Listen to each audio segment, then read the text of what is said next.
The public has unanimously identified her with the name She-Hulk. What's going on, guys? Welcome to M-Stream. Narito ng iba't ibang Easter eggs at maliliit na detalye na nalagpasan mo sa She-Hulk Attorney at Law Episode 5.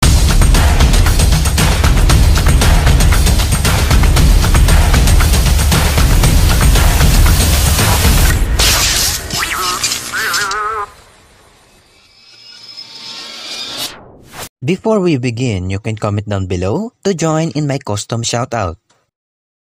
Nagsimula ang episode sa isang komersyal ni Titania na ini-endorse ang kanyang mga produkto na ang trademark name ay She-Hulk.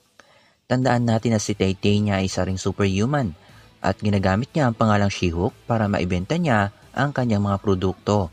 She's literally selling snake oil.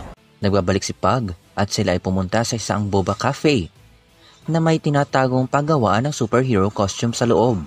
Makikilala natin si Mallory Book na isa sa mga pinakamagaling na lawyer at siya rin nakita natin sa episode 3. Mallory Book is also in the Superhuman Law Division. Yeah.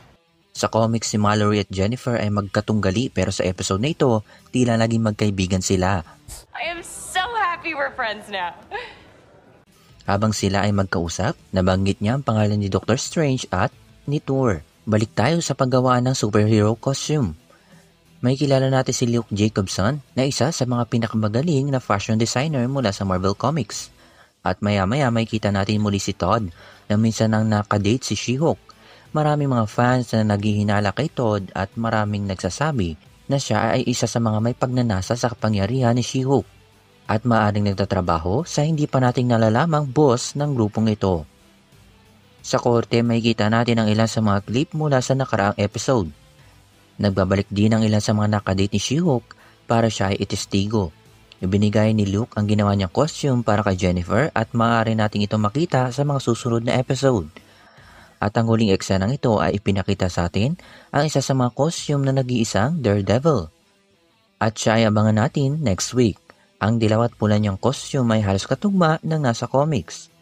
Samantala, ang isa sa mga credit scene ay makikita natin ang ilang disenyo ng sapatos na halos hango sa iba't ibang MCU characters.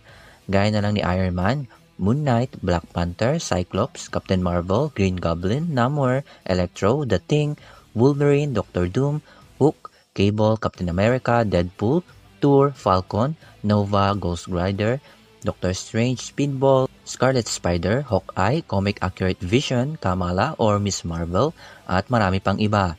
Excited na ba kayo sa susunod na mangyayari? Ano kaya ang ibig sabihin nito sa buong MCU? Ito po ang M-Stream. Patuloy lang ang pagsuporta sa aking channel. Subscribe ka na dyan. Smash that bell. See you on my next video. Okay, so you're totally over it? Yeah, like the most over it. You're crushing your stapler. What?